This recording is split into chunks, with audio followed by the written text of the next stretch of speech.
Welcome you all to Sarthi IAS. Today we are going to start very conceptual topic of the society section, secularism. बहुत ही conceptual topic है. इसकी depth and diversity आपको अब समझ में आएगी इस topic की. And this topic जो भी content हम cover करने वाले हैं, it will be useful for you for not just GS1, also for GS2 and also for GS4. है ना, GS2 में भी इंडियन कॉन्स्टिट्यूशनल प्रिंसिपल्स हैं, बेसिक स्ट्रक्चर डॉक्ट्राइन है, तो वहां पे भी सेक्युलरिज्म एक इंपॉर्टेंट टॉपिक रहता है. एंड GS4 में जिस टाइप के क्वेश्चन यूपीएससी पूछता है, चाहे केस स्टडी में या पार्ट ए में, तो जो इंडिया की रिलीजियस डाइवर्सिटी है ना, secularism is a concept which manages religious diversity of India, तो वहां पे भी कहीं ना कहीं ये टॉपिक जरूर यूज होगा. ठीक है, तो सबसे पहले देखते हैं कि क्या क्या चीजें हम कवर करेंगे. PYQ देखेंगे, एक बार कुछ कोट्स देखेंगे, फिर आएगा हिस्ट्री ऑफ सेक्युलरिज्म. नॉर्मली लोग ये नहीं पढ़ते हैं. I'll tell you why I have added this particular subtopic within the secularism. मैंने क्या देखा ना, मेरी भी स्टार्टिंग के अटेम्प्ट में जो सेक्युलरिज्म की अंडरस्टैंडिंग थी वो बहुत ही नैरो थी. नैरो कैसे? बस हम क्या सोचते हैं, separation of state from religion. हम ना उसको रटने की कोशिश करते हैं, उसके पॉइंट्स को रटने की कोशिश करते हैं. तो इस हिस्ट्री ऑफ सेक्युलरिज्म के थ्रू ना मैं आपको उस टॉपिक को फील कराऊंगा.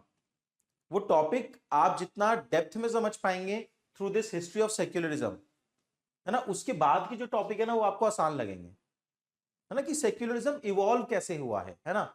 Then ancient and medieval roots, renaissance, reformation, enlightenment and modern secularism, ये सब हिस्ट्री ऑफ सेक्युलरिज्म का पार्ट है. 19th and 20th century secularism and contemporary secularism. ठीक है, तो ये एक पर्टिकुलर टॉपिक हो गया कि सेक्युलरिज्म का इवोल्यूशन कैसे हुआ है. ठीक है, फिर हम देखेंगे कॉन्स्टिट्यूशनल प्रोविजन क्या है रिगार्डिंग सेक्युलरिज्म इन इंडिया, ये डायरेक्टली लिखने को आ सकता है एग्जाम में. देन जुडिशियल प्रोनाउंसमेंट क्या है, जुडिशरी के कौन कौन से इंपॉर्टेंट जजमेंट है रिगार्डिंग दैट, ये कंप्लीट होगा. Then we will come to feature of secularism, फिर इसके कॉन्सेप्ट को और फर्दर समझेंगे. Then models of secularism, one of the most popular topic here, कि Indian model of secularism and western model of secularism में क्या difference है ना, वो हम अच्छे से करेंगे यहाँ पे. देन दो छोटे छोटे टॉपिक है, inter religious domination, that one religion is dominating over other religion, and intra religious domination, मतलब within a religion one sect is dominating over other. ठीक है, तो on the basis of religion of course, है ना. तो इन domination का और secularism का क्या रिलेशनशिप है, that we are going to study. फिर Indian western secularism further difference देखेंगे, है ना. डन. तो Indian western comparative analysis that we are going to do, है ना. यहां तक एक टॉपिक खत्म होगा. देन वी विल सी कि चैलेंजेस क्या फेस कर रहा है सेक्युलरिज्म आज के टाइम में, उन चैलेंजेस को देखेंगे. Then this we will complete in this lecture. इसके बाद कुछ और फर्दर टॉपिक, है ना, जैसे कि मल्टीकल्चरलिज्म एंड सेक्युलरिज्म का क्या कोरिलेशन है, how they are challenged by each other. Then there are certain topic like constitutional morality and secularism का क्या कोरिलेशन है. ऑल्दो आपको GS2 में पढ़ना है ये topic, but I want to complete it here, है ना, क्योंकि जो कॉन्सेप्चुअल डेप्थ में यहां पे बिल्ड करूंगा ना आपके सेक्युलरिज्म टॉपिक की, वो टॉपिक यहां पे आपको बेटर समझ में आएगा. तो कॉन्स्टिट्यूशनल मोरालिटी वर्सेस सेक्युलरिज्म देखेंगे. देन वन और two small small topic like uniform civil code, वो हम यहां कवर करेंगे. ठीक है, डन. चलो तो स्टार्ट करते हैं. सेक्युलरिज्म PYQ अभी तक अगर आप GS1 में बात करोगे तो they have been pretty simple, I would say, है ना. ज्यादा से ज्यादा मॉडल ऑफ सेक्युलरिज्म पूछे हैं कि इंडियन मॉडल और वेस्टर्न मॉडल क्या है, इंडियन मॉडल क्यों है, डिफरेंट क्यों है वेस्टर्न मॉडल से, और वो क्या डिफरेंस है ना. तो this has been the easy part, right. तो टू बिगिन दिस टॉपिक, है ना, पहले कुछ कॉन्सेप्चुअल डेप्थ में आपकी बिल्ड करना चाहूंगा. I want to explain you the concept of secularism, है ना. And to explain you this, एक स्टेटमेंट से हम शुरू करेंगे आज का लेक्चर.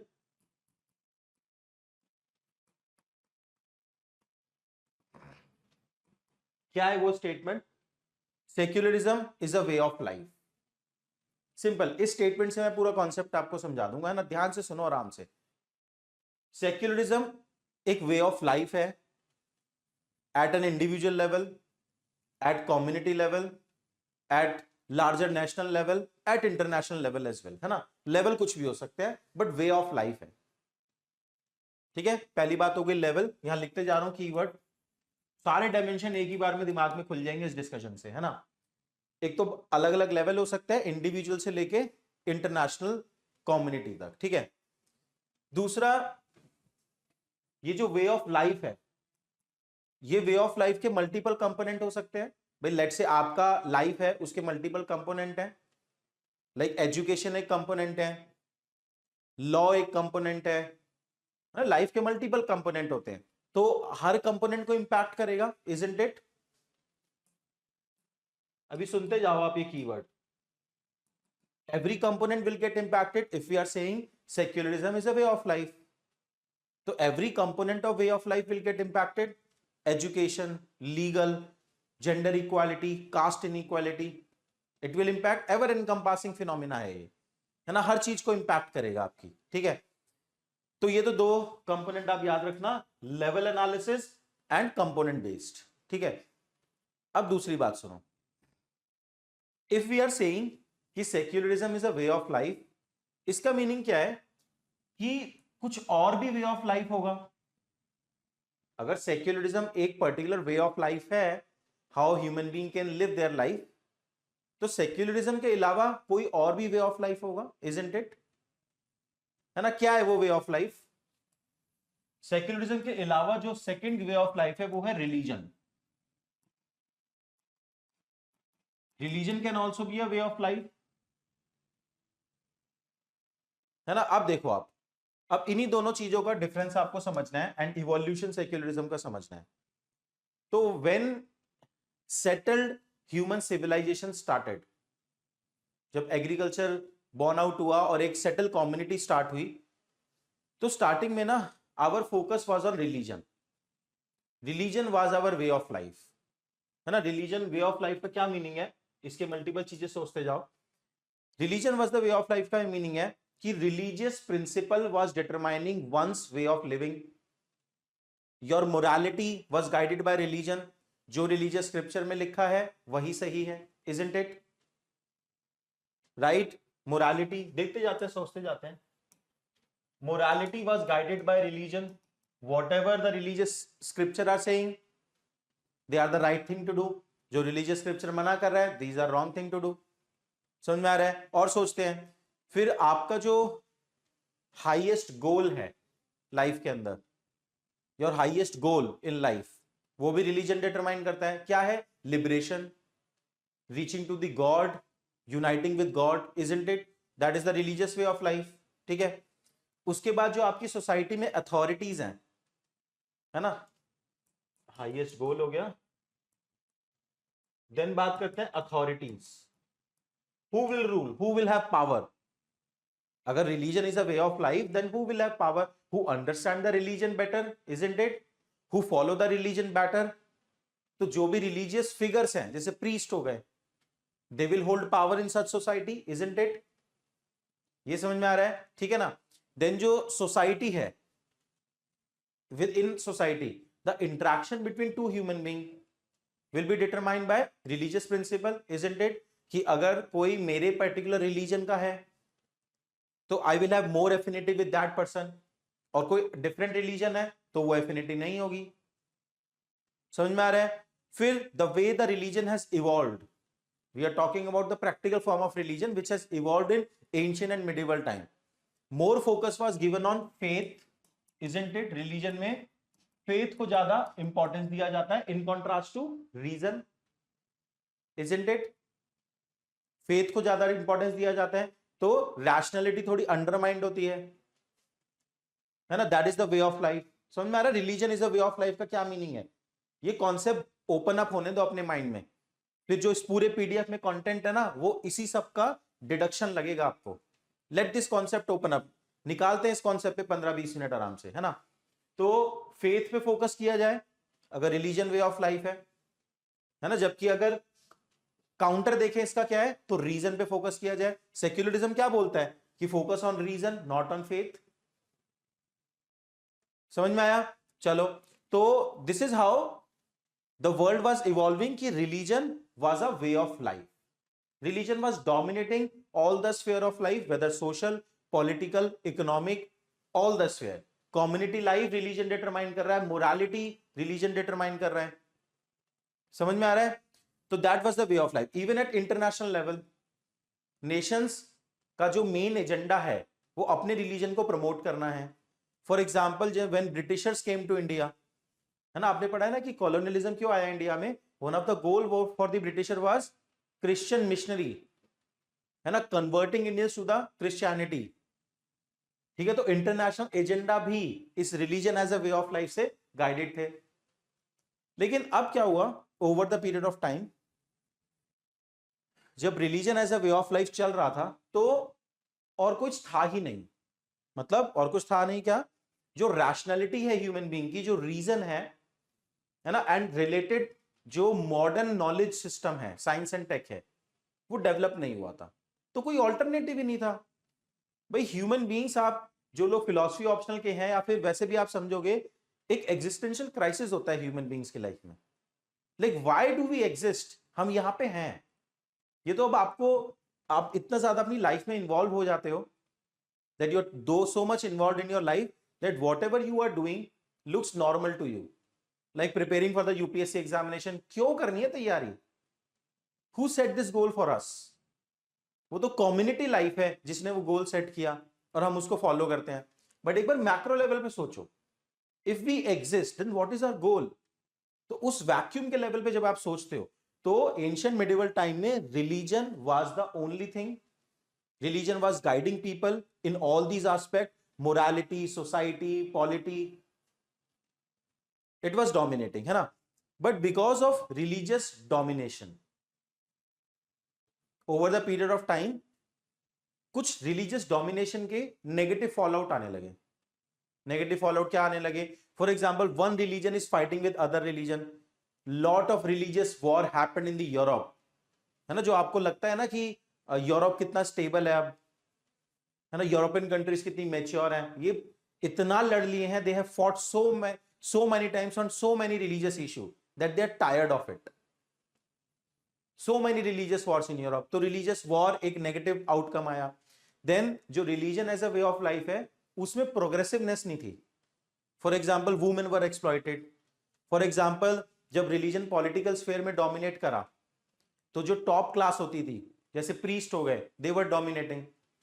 और जो नीचे वर्किंग क्लास है, जैसे फ्रेंच रिवॉल्यूशन में आपने पढ़ा कि जो वर्किंग क्लास है, दे वर एक्चुअली एक्सप्लॉइटेड, काम वो कर रहे हैं, और जो प्रीस्ट हैं, they are just exploiting the situation, क्योंकि religion was the way of life. Stagnation आया सोसाइटी में, है ना, फिर वुमेन के अगेंस्ट डिस्क्रिमिनेशन होता था रिलीजियस ग्राउंड पे। So all these things started coming forward as a negative outcome of religion as a way of life.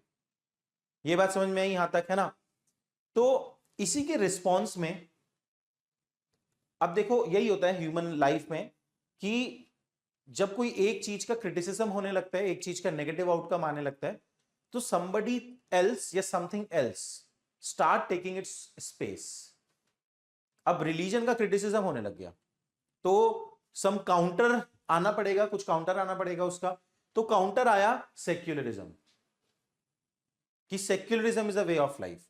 अब when we say secularism as the way of life, तो इसके meaning क्या है?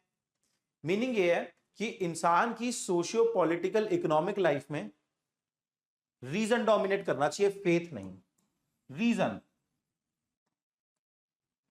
इसके multiple dimension निकल के आएंगे। फिर like in the political sphere, religion should not intervene, है ना, क्योंकि पॉलिटिकल स्फेयर में जब रिलीजन इंटरवीन करता है तो उसका नेगेटिव आउटकम आता है क्या? Religious war. फिर ये होता है ना कि state belongs to one particular religion, जबकि state must belong to all the religion, या फिर state must be completely separated from religion. So that's why polity और स्टेट को अलग करा गया। Even in the social life secularism prescribe करता है equality of all the religion, सर्वधर्म सद्भाव संभव। समझ में आ रहा है ना आपको कि ऑल एनकम्पासिंग फिनोमिना है। आप उसको बहुत नैरो तरीके से देखते हो कि separation of state and religion, broader तरीके से देखो इसको। फॉर एग्जाम्पल एजुकेशन, आप देखो एजुकेशन पहले कैसी होती थी? When we were saying religion as a way of life, then education mostly about religious scripture, but when we talk about secularism, education must be secular, isn't it? हम बोलते हैं अब एजुकेशन सेक्युलर होनी चाहिए, वैल्यूज होनी चाहिए, but universal values, not guided by any particular religion. तो it is like a global social movement, है ना, जो कि इंसान के वे ऑफ लाइफ को चेंज कर रहा है. और ये these kind of movement takes time global level पे उसको लेके जाने में, है ना. Like for example secularism, if you will see, this actually started with lot of things like renaissance, जो secularism is a modern concept, after medieval time आया, तो जो मॉडर्निज्म स्टार्ट हुआ वहां से रेनेसा के बाद मॉडर्निज्म स्टार्ट हुआ, एंड ह्यूमनिज्म के प्रिंसिपल है that human, one more important thing, religion put God at the center of the universe. Religion put God at the center of the universe. Divine is more important. Individual important नहीं है, human important नहीं है. That is the thinking in religion. ठीक है ना. But जो rationality है, जो सेक्युलरिज्म है, वो क्या है? Individual at the centre of this universe, human. तो human concerns, this worldly concern are more important. रोटी कपड़ा मकान, मोक्ष तो चले जाएंगे यार जैसे जाना होगा, ठीक है ना. तो this worldly concern is more important. तो when all these things were dominating, तो सेक्युलरिज्म को आप एक मूवमेंट की तरह देखा करो, socio political economic movement, started with the modern time. Why I am saying movement? When such broad ideas start influencing people's way of living, it is not like that the things which were going on earlier as a religion, as a way of life, that they will be replaced in, let's say, 1 or 2 days. It is a work of 4 to 5 centuries, I will say.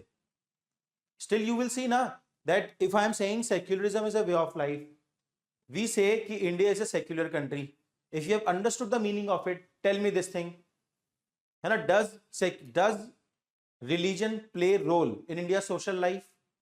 Absolutely yes. India में ground पे भी discriminate on the basis of religion, है ना. अब reality की बात करो, बिल्कुल प्रैक्टिकल बात करो, आप जो अपने आसपास देख रहे हो उसकी बात करो. तो अभी we are trying to build India as a secular country, it is a goal for अस.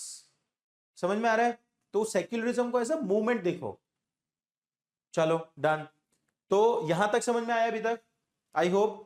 अभी आप ये डिफरेंशिएशन मत रखो कि इंडियन मॉडल ऑफ सेक्युलरिज्म क्या है और वेस्टर्न मॉडल ऑफ सेक्युलरिज्म क्या है ना. वो मॉडल और फर्दर सब टॉपिक है.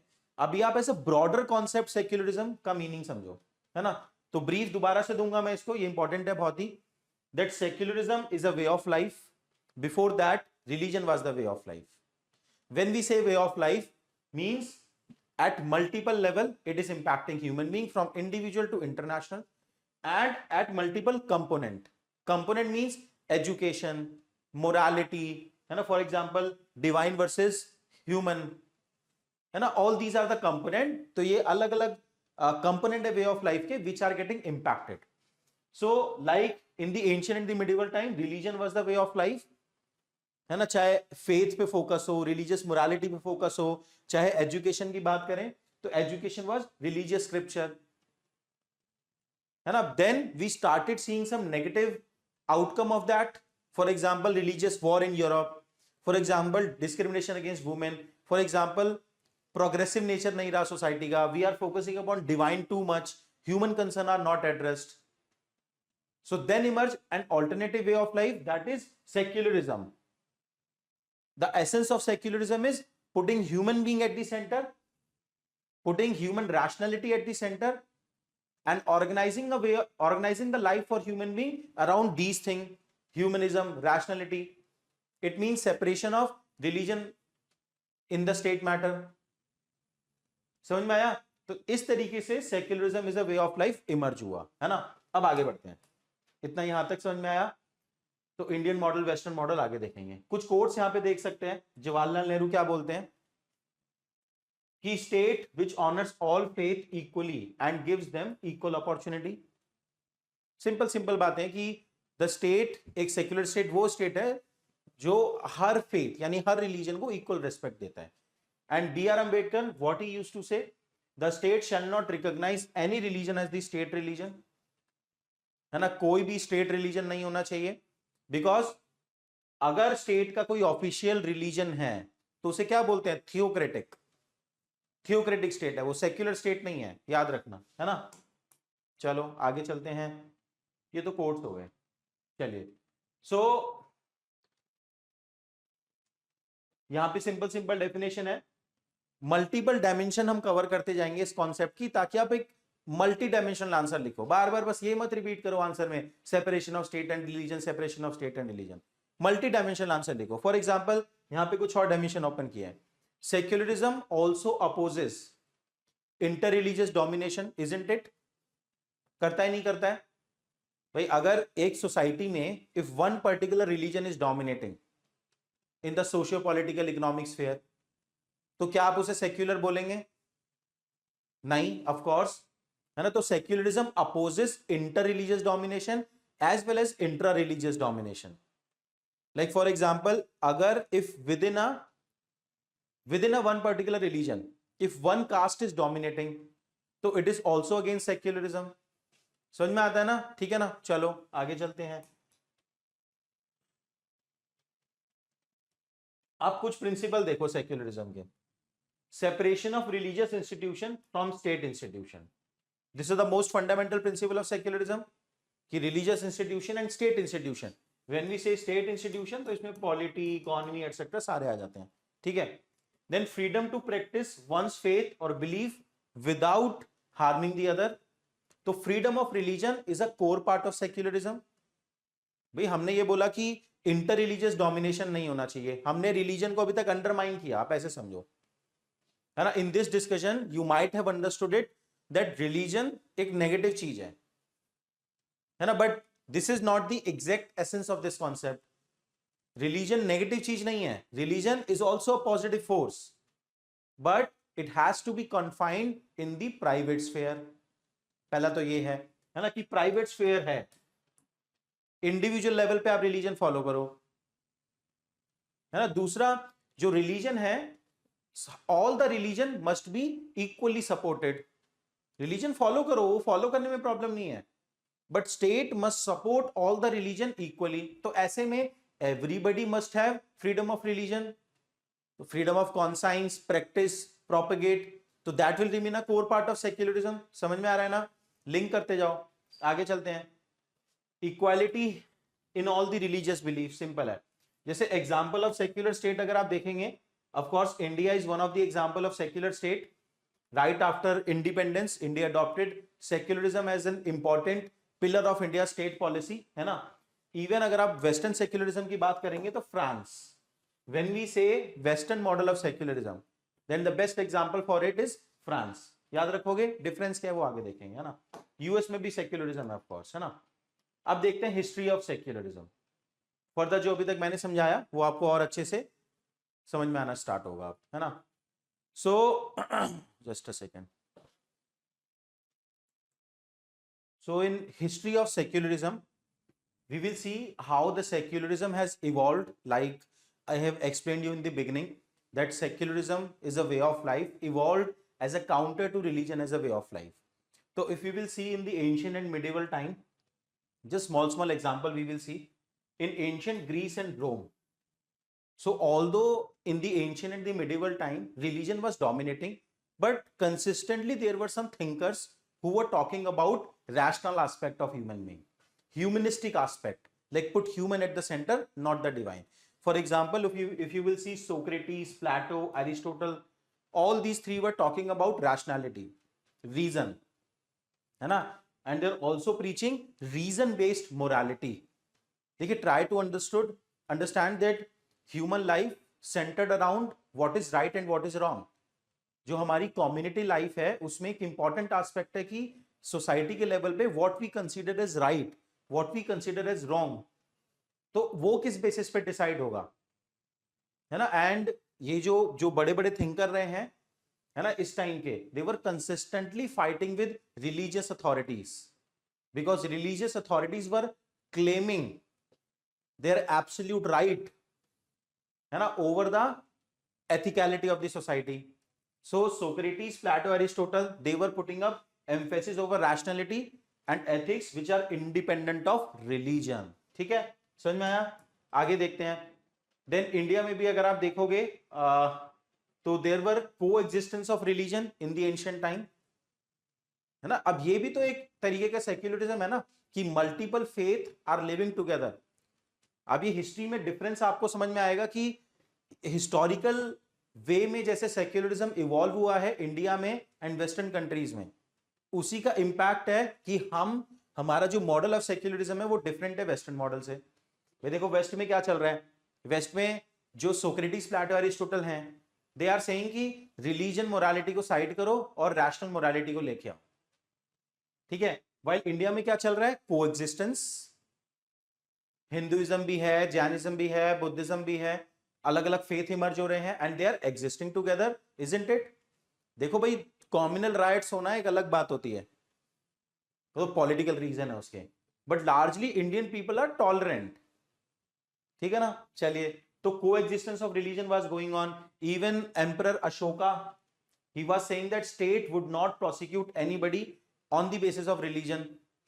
तो सेक्युलर आइडियल्स जो हमारे रूलर्स थे वो लेके आने लगे. ठीक है, आगे चलते हैं. मिडिल एजेस में देखते हैं. देन जो मिडिल एजेस हैं in the European country, western country, if you talk about, then the dominance of the church was getting challenged. Church was dominating the socio-political economic life of human being, so that was started getting challenged, है ना. उस time के कुछ thinker थे, है ना, who were trying to bring balance between reason and faith. है Thomas एक्विनस, इनका नाम फिलोसफी ऑफ रिलीजन में पढ़ा होगा आपने, जिनका फिलोसफी ऑप्शनल है. तो he was trying to bring the balance between reason and faith. है ना, तो they are like mature thinker who knew कि faith is also important. देखो भाई, लाइफ में faith भी बहुत इंपॉर्टेंट है ना, लेकिन reason is also important. और ग्रेजुअली हम उस स्टेज पे पहुंचेंगे where we will realize that faith is mostly individual aspect and reason must dominate in public sphere. उसी का नाम सेक्युलरिज्म है. ठीक है, समझ में आ रहा है. तो इवोल्यूशन समझते जाओ और मजेदार है. फिर इंडिया में क्या चल रहा था मिडिवल टाइम में, देखो आप डिफरेंस देखना. फिर इंडिया में भक्ति सूफी मूवमेंट का एग्जांपल लेते हैं. तो there were leaders who were preaching diversity, who were preaching respect, who were preaching tolerance towards different faith, है ना, who were criticising the discrimination based on caste, based on religion. ठीक है. तो तभी इंडिया का जो कॉन्सेप्ट है secularism का, इट इज अबाउट को existence of multiple faith. Relate कर पा रहे हो? आगे चलते जाते हैं. और अब वेस्टर्न कंट्री में एक बार देखते हैं Renaissance and reformation. This I have told you, Renaissance is the beginning of modern time, है ना, which started emphasizing on the human potential, human creativity. Humanism is the core philosophy of the Renaissance, है ना. It is a Western social movement, right? पढ़ा होगा आपने world history में, है ना. तो वहीं से वो मूवमेंट स्टार्ट हुआ कि religion as a way of life को चैलेंज करना शुरू किया. देन रिफॉर्मेशन भी यहां पे है. रिफॉर्मेशन में क्या था, जो कैथोलिक चर्च की अथॉरिटी है, इट वाज गेटिंग चैलेंज्ड. तो church was dominating the life in the medieval time, तो इट वाज गेटिंग चैलेंज्ड. देख लो ना कैसे इवोल्यूशन हो रहा है सेक्युलरिज्म का. आगे चलते हैं. Then enlightenment and modern secularism. Enlightenment is much more improved version of Renaissance, and it is a movement which focus on reason, science, individual rights. तो ये सारी बातें आने लग गई. अब देख रहे हो कि कैसे how alternative way of life emerge हो रहे हैं. रिलीजन क्या बोलता है, रीजन नहीं फेथ, साइंस नहीं बिलीव, इंडिविजुअल नहीं डिवाइन या फिर community.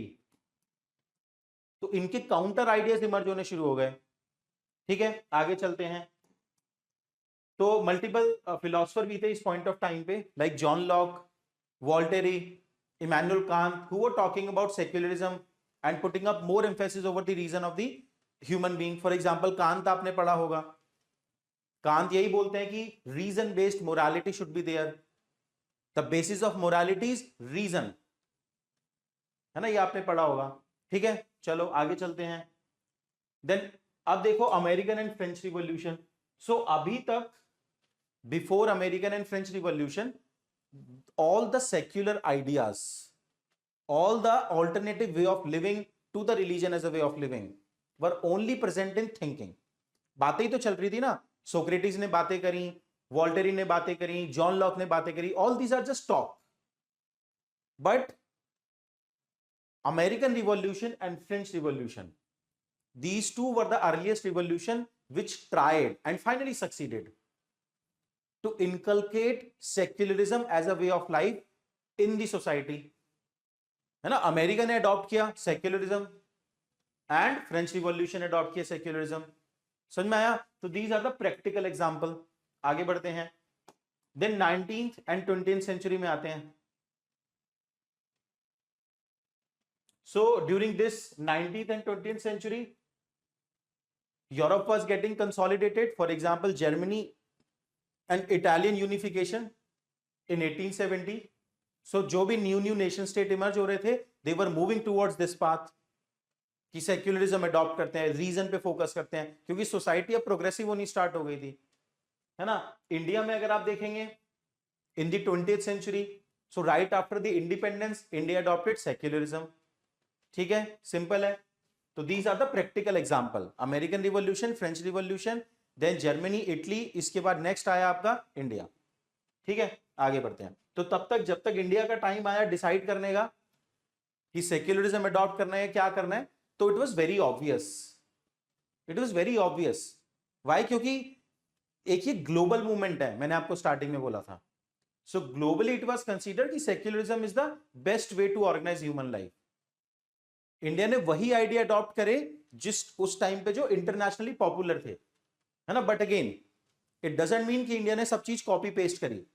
As per our own need हमने उसको मॉडिफाई किया. That is the beauty of Indian constitution, right. तो सेक्युलरिज्म में भी वही होगा, वो हम आगे पढ़ेंगे. चलते हैं आगे. Now what is contemporary secularism? अभी क्या चल रहा है? There is a global spread of secular ideas. Like for example, there is a tussle going on in the Middle East, है ना. That secular ideas, for example equality for women, for example human rights. अब आप समझ रहे हो कि ये जो सारे कॉन्फ्लिक्ट आप पढ़ते रहते हो न्यूज़पेपर में, है ना, ये कैसे ग्लोबल मूवमेंट का पार्ट है. ग्लोबल मूवमेंट जो स्टार्ट हुआ रेनेसांस से, कि secular the life of, secularisation of human life. ठीक है, तो यू विल सी कि सेक्युलर आइडियाज का ग्लोबल स्प्रेड चल रहा है एट ऑल द लेवल्स, है ना. And it is getting challenged as well, of course, bringing conflict within the society. बहुत सारी सोसाइटीज में कॉन्फ्लिक्ट है चीजों की वजह से, है ना. तो इसमें देखो आप, जैसे promoting human rights, freedom of expression, religious tolerance, all these are the secular ideas, है ना, which are impacting the world right now, है ना. देन चैलेंजेस एंड एडेप्टेशन है दैट अब again religion was dominating and now secularism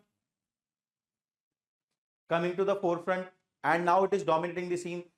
तो जो जिनको religion पसंद है या जिनको रिलीजियस सिस्टम से बेनिफिट होता है, they will feel troubled. भाई ऐसा तो नहीं है ना, हमने बोला आपको कि रिलीजन कंप्लीटली नेगेटिव एस्पेक्ट नहीं है. It is important for human life, isn't it. हमने बात की इस बारे में. तो वो बैलेंस कहां अटेन होगा? प्रॉब्लम बैलेंस की है ना, कि वो balance, what is the fine balance, उसके बारे में सब्जेक्टिविटी है.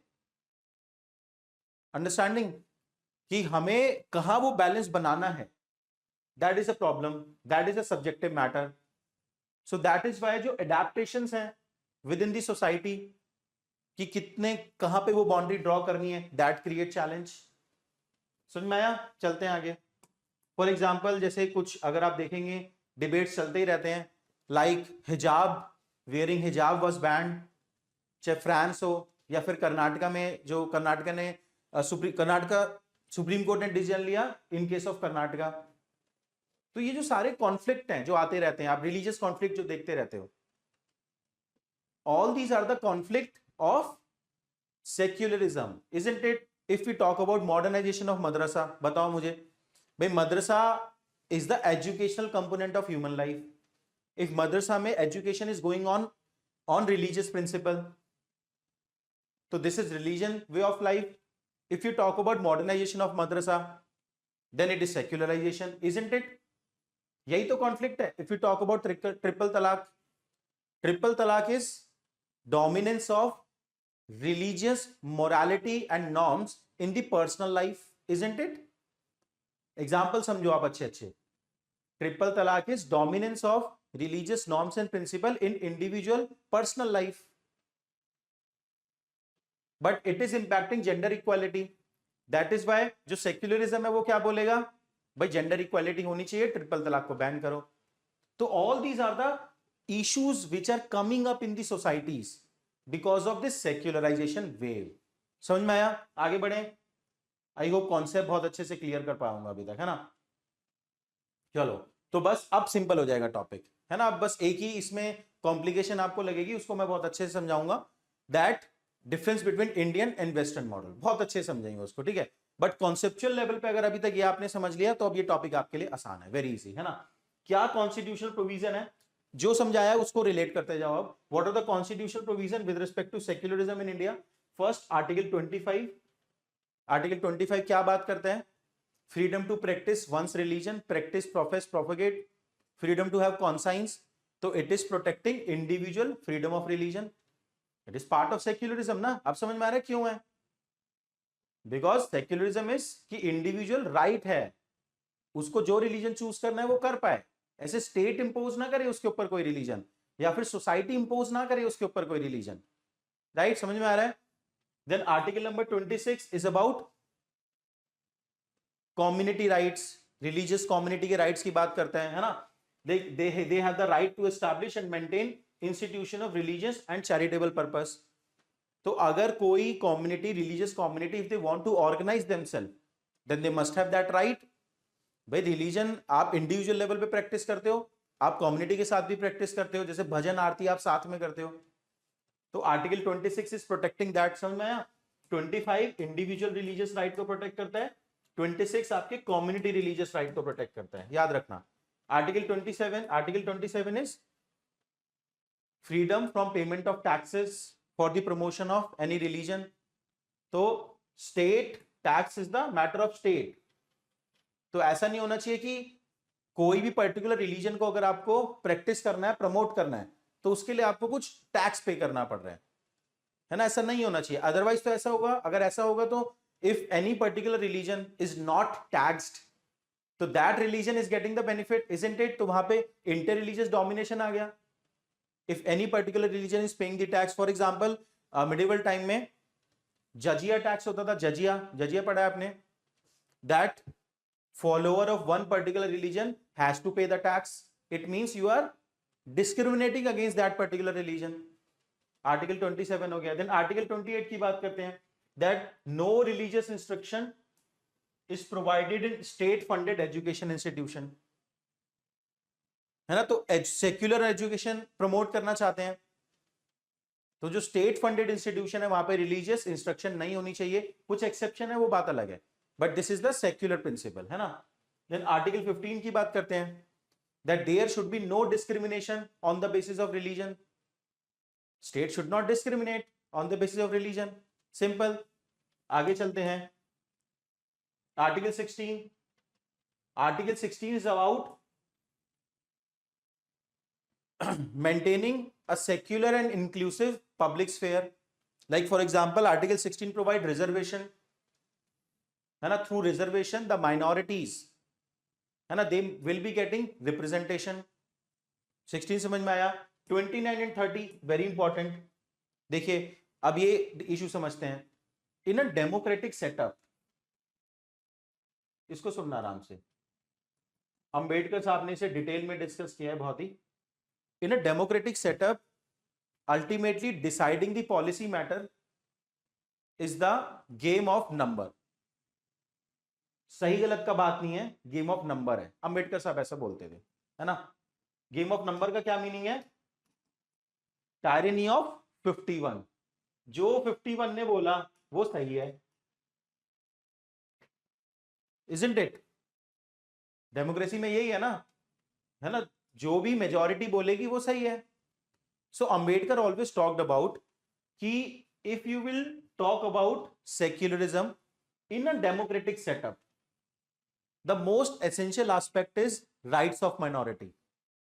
राइट्स ऑफ माइनॉरिटी, है ना. क्योंकि भाई मेजॉरिटी तो अपने राइट्स प्रोटेक्ट कर ही लेगा ना डेमोक्रेसी में.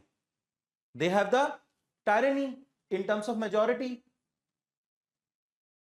है ना। लेकिन जो माइनॉरिटी है, if minorities rights are protected, then we can say that state is secular, है ना। तो again article number 29 and 30 is about this aspect only, that the minority must have rights, है ना। For example 29 is talking about minority to conserve their language, script and culture. Otherwise किस बात का secularism है? If minorities are not able to preserve their culture, language, script, तो धीरे धीरे wipe out ही हो जाएगा ना वो रिलीजन, तो वो सेक्युलरिज्म तो नहीं हुआ। अंडरस्टूड। देन आर्टिकल नंबर 30 क्या बात करते हैं? It ensure that state does not discriminate against minority institution in terms of providing aid. ठीक है, तो 29-30 is about rights of minority. ये समझ में आया अंबेडकर वाला डिस्कशन? आगे चलते हैं, याद करते जाओ, इजी इजी है। अब आर्टिकल नंबर 44, ये रिलेट करो सेक्युलर कॉन्सेप्ट से, लैंग्वेज जो चाहे लिख के आओ वहां पे, है ना। Article number 44 is about uniform civil code.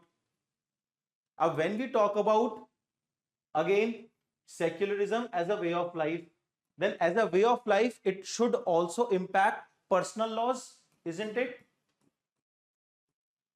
Personal laws related to marriage, divorce, adoption, maintenance. तो जो आपके पर्सनल लॉज हैं, they should also be guided by rationality, scientific thinking, equality, human right, in contrast to religion, है ना। तो article 44 क्या बात करता है? यूनिफॉर्म सिविल कोड, कि जितने भी डिफरेंट डिफरेंट रिलीजन है उनके personal law, they must be guided by all these principle like rationality et cetera et cetera. समझ में आया? तो this is again promoting secularism. आगे चलते हैं, आर्टिकल 51A जो कि आपकी फंडामेंटल ड्यूटी है, it is talking about promoting common brotherhood, है ना। अगर कॉमन ब्रदरहुड की हम बात करेंगे तो फ्रेटर्निटी आएगी वहां पे, and it is important for the secular state, है ना। Separate electorate was abolished. अभी कुछ और पॉइंट देख सकते हैं, ब्रिटिश टाइम में there was separate electorate, India ने अबॉलिश किया सेपरेट इलेक्टोरेट, जो मॉर्ले मिंटो रिफॉर्म्स इंट्रोड्यूस किया था। And then universal adult franchise, we provided voting right to all the community, तो कोई डिस्क्रिमिनेशन नहीं किया। तो it is also acted as religious secular principle. The national integration council, ये हम मल्टीपल टाइम पढ़ चुके हैं, है ना। तो this is combating the problem of communalism, unity वगैरह etcetera. Then 42nd constitutional amendment act 1976, what it did, specifically added the term secular in the preamble. ये आपने पढ़ा है पॉलिटी में, ठीक है, डन। तो ये मेन कॉन्स्टिट्यूशनल प्रोविजन हो गए with respect to secularism in India. याद रखना 25, 26, 27, 28, 29, 30, ये तो सीधे लिख दोगे आप। 6 आर्टिकल, इतनी ज्यादा स्पेस ही कहां होगा ना, पहली बात तो शीट में। 6 आपने ये लिख दिए, 15, 16 याद हुए, non discrimination, 16 inclusive public sector. ऐसे कॉन्स्टिट्यूशन लैंग्वेज मत लिखो, वो याद नहीं रहती मेंस एग्जाम में। आर्टिकल लिखो और उसका एसेंस लिखो, ठीक है। इसके बाद 44 ये याद आ गया, uniform civil code. Then 326 universal adult franchise, बस इतने में हो जाएगा, ठीक है। आगे बढ़ते हैं। देन कुछ important judicial pronouncement, of course we will study judicial pronouncement more in the GS2। तो कुछ 2 इंपॉर्टेंट जुडिशियल प्रोनाउंसमेंट है which I want to discuss with you, जो कि आपको आगे भी हेल्प करेगा समझने में, है ना। So one was SR Bommai case 1994, where secularism was interpreted as part of the basic structure of Indian Constitution. याद रखोगे बेसिक स्ट्रक्चर डॉक्ट्रिन आपने पढ़ा हुआ होगा। Second is Shayara Bano case.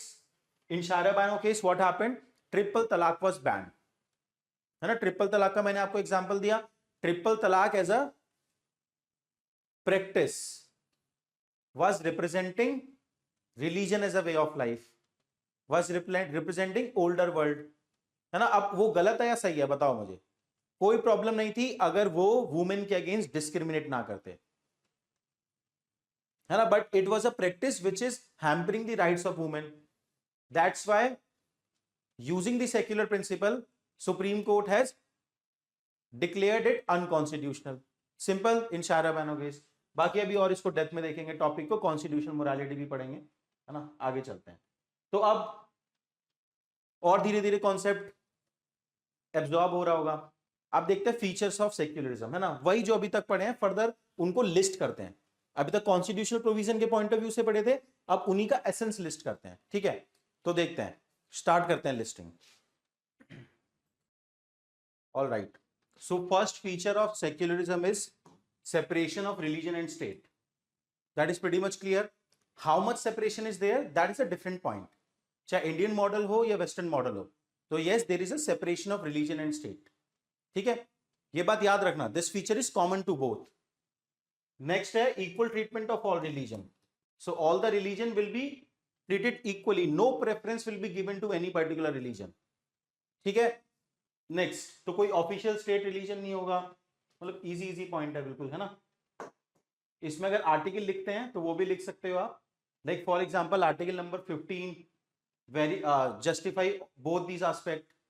Then freedom of religion, very important and core part of secularism, that individual must have freedom of religion in any particular society, freedom for conscience, freedom to practise propagate, even freedom to not have faith, that is also very important, है ना। अगर आपको atheist भी रहना है, अगर कोई faith system नहीं रखना है, कंप्लीटली रैशनैलिटी अडॉप्ट करनी है लाइफ में, उसके लिए भी आपको फ्रीडम होनी चाहिए। ठीक है, next, non discrimination on religious ground, article number 15 and 16, easy है बिल्कुल, तो ये हेडिंग पढ़ते जाओ, बहुत आसान है। फिर protection of minority rights, doctor BR Ambedkar, तो minority rights will always be protected in a secular state, article number 29 and 30, minority must not feel insecure. If minority is feeling insecure, it means something is wrong with your secularism. ठीक है, समझ में आ रहा है, आगे चलते हैं। मतलब insecure in terms of practising their culture, आप ये सारे इश्यूज जो जैसे नमाज पढ़ने का इशू है, all these are the issues जो इंडिया में आ रहे हैं, wearing hijab in the public space, in the education institution, all these are the issue of secularism.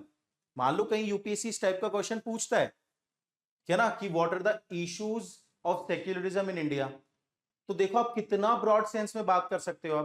आप मदरसा का इशू लिखो, है ना, आप पर्सनल लॉस का इशू लिखो, पब्लिक स्फेयर में क्या आप कपड़े पहनोगे इसका इशू लिखो, समझ में आ रहा है, होमोसेक्सुअलिटी का इशू लिखो, because homosexuality is actually decriminalised and criticised on religious ground only. So all these are the issue of secularism, है ना, religious morality and secular morality, इनके इश्यूज पूछ रहा है मतलब यूपीएससी आपसे। ठीक है, then secular legal framework, so all the laws, किसी भी कंट्री का legal framework, all the law must be based on some rational and universal principle, it must not B based on any religious principle. ठीक है ना, समझ में आ रहा है, चलिए आगे चलते हैं।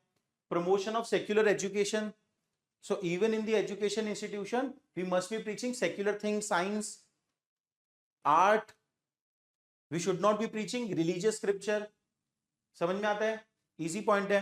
then public sphere free from religious influence, so but look what is happening in India, है ना। so जो public policies हैं, जो governance system है ना, there must not be any religious consideration in these sphere। ठीक है, आगे चलें। resolution of religious conflict, another key aspect of secularism, की whenever there comes any religious conflict between two religious community, communal riot हो गए, so there must be mechanism, there must be institutions to deal with this religious conflict, but what if this institution themselves bring this conflict? It is a deeper form of problem, isn't it? चलिए, food for thought। encouragement of pluralism and tolerance, that is very important, that as a society we must preach pluralism, है ना, everybody must be tolerant towards the other group। this is where I think India is struggling right now, है ना, that tolerance is reducing। हमने बात की थी ना lecture 1 या 2 में, that tolerance is reducing, tolerance towards the diversity it should be there, है ना, pluralism को enjoy करो। ठीक है ना, आगे चलते हैं। protect both believer and non believer, ये मैंने आपको बोला, you must have a freedom even to have no faith, है ना, protection to believers as well as non believers, equal access to public services, because public institutions ultimately किसी भी society में if there are multiple religions, then all the religion must have access to public services, वहां से confidence मिलेगा representation के through. तो article 16 यहां पे आ गया, ठीक है, सिंपल पॉइंट है। अब देखो ना, आप कंपेयर करो, like for example in many Middle Eastern country, है ना, जो स्टेट इंस्टीट्यूशंस हैं they are dominated by one particular religion, है ना। तो how come we can say कि these societies are secular? These are the clear mark that they are still living in medieval time, religious morality is going on, है ना। आगे चलते हैं, अब आते हैं मॉडल्स ऑफ सेक्युलरिज्म में, है ना। Now to understand this, again पहले कॉन्सेप्ट समझाता हूं, फिर इस पीडीएफ को एड्रेस करेंगे, है ना। अब देखो भाई,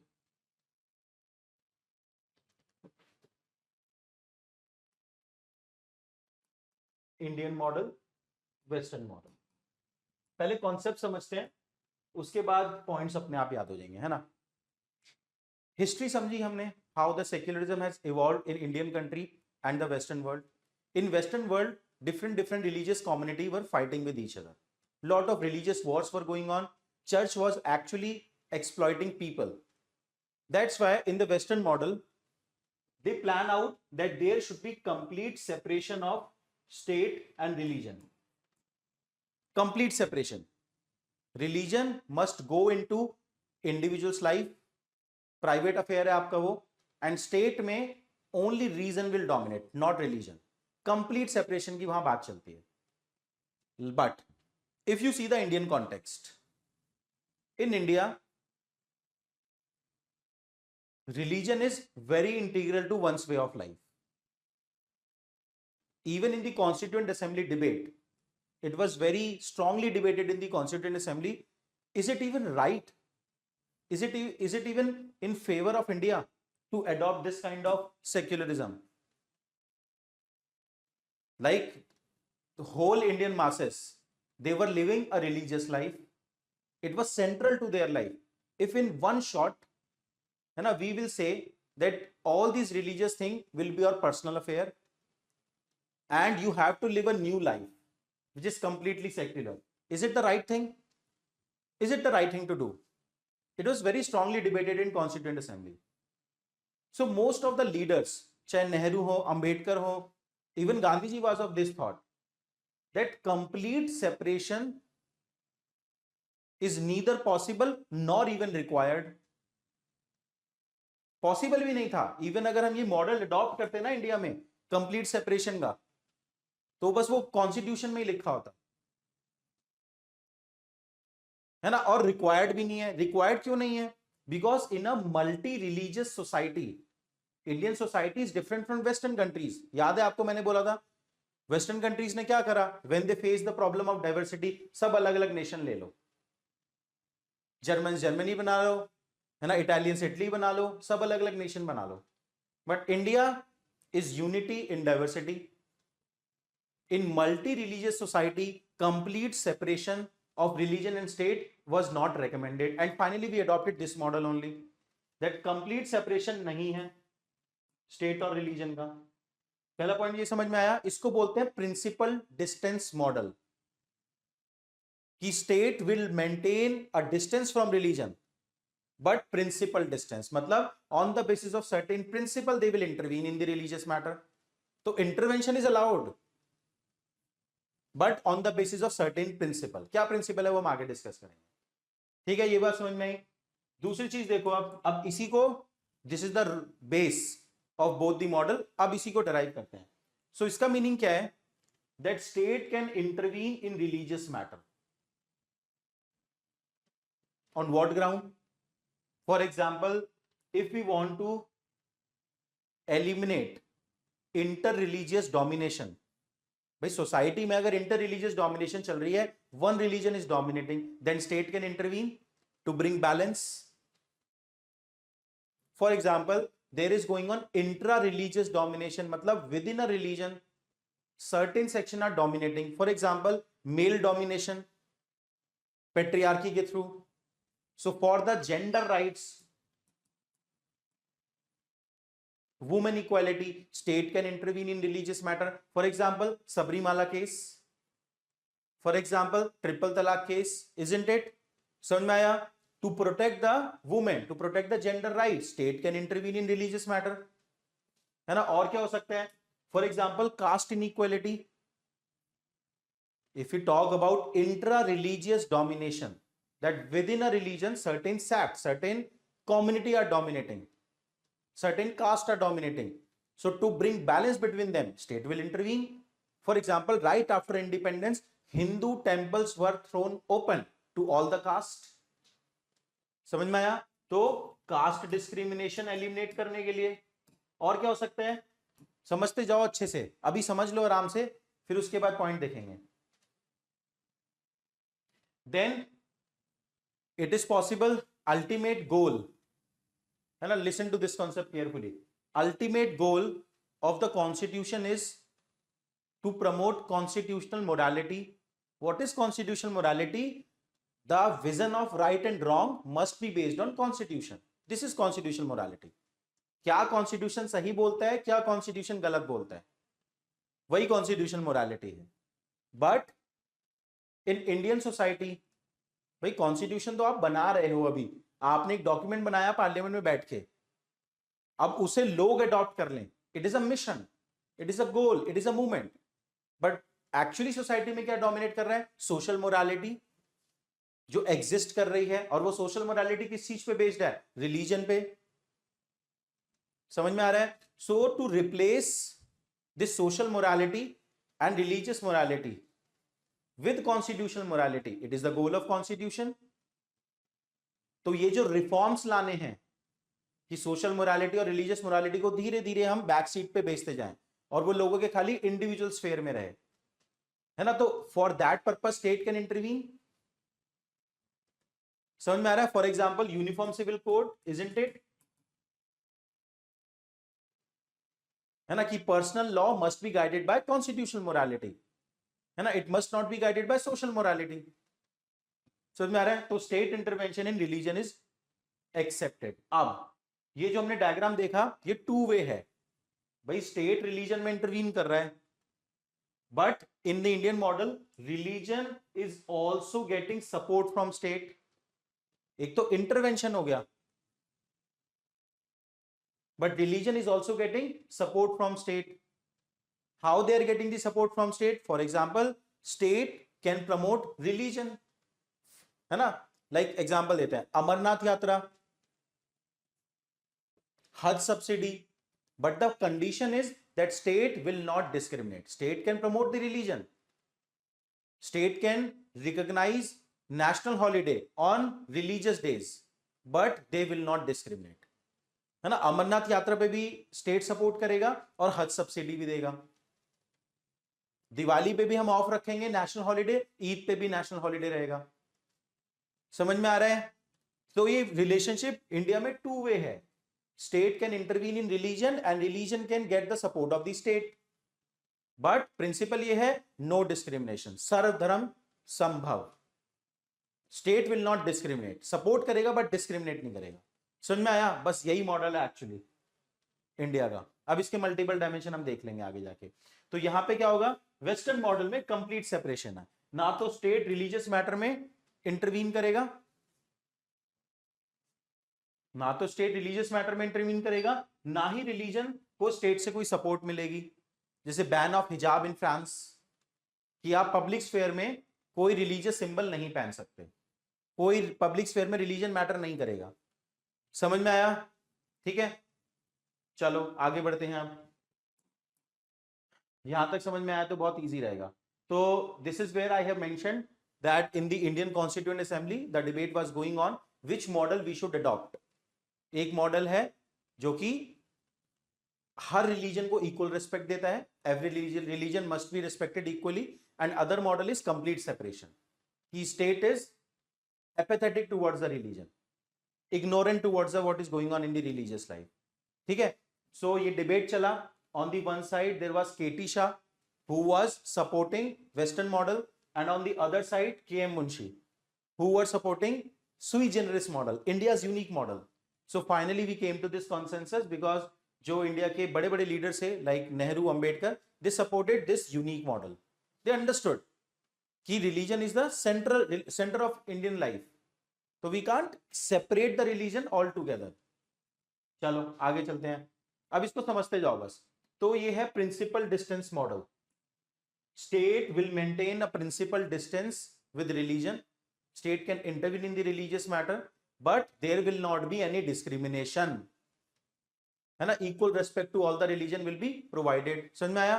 चलो, तो जैसे ट्रिपल तलाक का केस तो आप समझ में गए ना आप, कि स्टेट ने रिलीजियस मैटर में इंटरवीन करा for promotion of gender equality, ये समझा दिया मैंने आपको। देन एक कम्युनिटी हार्मनी मॉडल है। देखिए इंडिया क्या बिलीव करता है, try to understand this thing, that India is a multi religious multi ethnic society. So to maintain the secularism in India we have to promote tolerance, we have to promote communal harmony, that is the only way। आप ऐसे एक religion थोड़ी है, इतने सारे religion है, तो balance कैसे मेंटेन रहेगा जब सब आपस में टॉलरेंट हो एक दूसरे को लेके। So this is community harmony model which believe that all the different religion are just different part to same particular god। this is community harmony model। समझ में आया? एंड नेक्स्ट है अंबेडकर साहब, आम्बेडकराइट मॉडल। याद रखना मैंने आपको ये एक्सप्लेन कर दिया, doctor B R Ambedkar emphasized on rights of minority, है ना, तो right for minority should be absolute rights, बस यही मॉडल है, एक ही यूनिक पॉइंट की बात करते हैं। तो Ambedkar used to talk about right of minority, ठीक है। Nehruvian secularism, Nehruvian secularism is nothing different but what we studied Indian model of secularism. समझ आया? तो नेहरू का सेक्युलरिज्म कुछ अलग नहीं है, सेम है जो हमने इंडियन मॉडल ऑफ सेक्युलरिज्म की बात करी, that state need to protect all the religion. तो स्टेट रिलीजियस मैटर में इंटरवीन करेगा but it will protect all the religion, खाली एक को प्रोटेक्ट नहीं करेगा, but does not favour one at the expense of other and does not itself adopt any religion as the state religion. Simple है, अब समझ में आता जा रहा होगा आपको, है ना। इवन अगर आप देखेंगे, this is one good example that during the leadership of Nehru Hindu code bill was accepted. Hindu code bill, Hindu code bill क्या था? Hindu code bill was modernisation और rationalisation of personal laws in Hindu society, चाहे मेंटेनेंस हो, एडॉप्शन हो, divorce हो, etcetera etcetera. So अगर Nehru was not in favour of this modernisation तो Hindu code bill थोड़ी पास होता। ठीक है, समझ में आ रहा है? चलो डन। तो आगे अभी और कंपैरिजन देखेंगे, अभी मॉडल ओवर नहीं हुआ है ना। बीच में छोटे से दो पॉइंट हैं, इनको देख लेते हैं। एक तो inter religious domination and secularism, कि किसी भी सोसाइटी में if one religion is dominating over other, तो how the secularism is important in such particular society, है ना। तो देखते हैं एक बार क्या क्या पॉइंट है इसके अंदर। सो इंटर रिलीजियस डोमिनेशन का क्या मीनिंग है? that in any particular society one religion is dominating, है ना। so you will see world over some examples that one particular religious community might be facing persecution in any particular society and moving to the different let's say की country, है ना। so this is very common। अब अगर किसी भी country में inter religious domination है then secularism is very important for that particular country। तो देखते हैं एक बार, political influence meaning this is one of the dimension of interreligious domination in political sphere, in policies, in governance matter, the thinking, ideology, values of one particular religion will dominate, isn't it? यही होगा political influence उसका।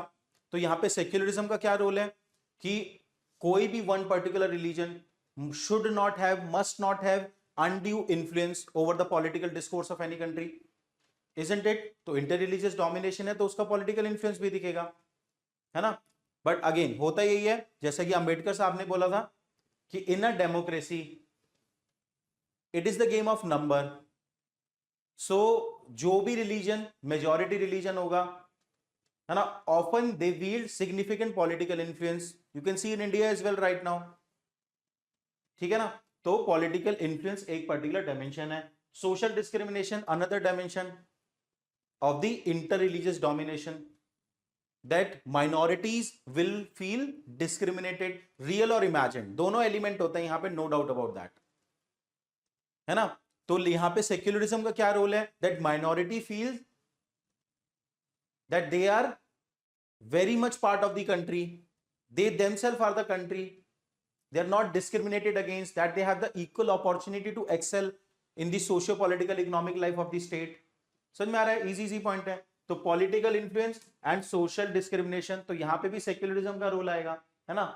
Then legal and institutional bias, if there will be inter religious domination, you will see law institutions will be guided by majority religious thinking,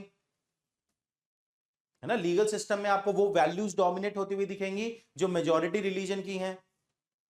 so that will again make minority या फिर other religion insecure.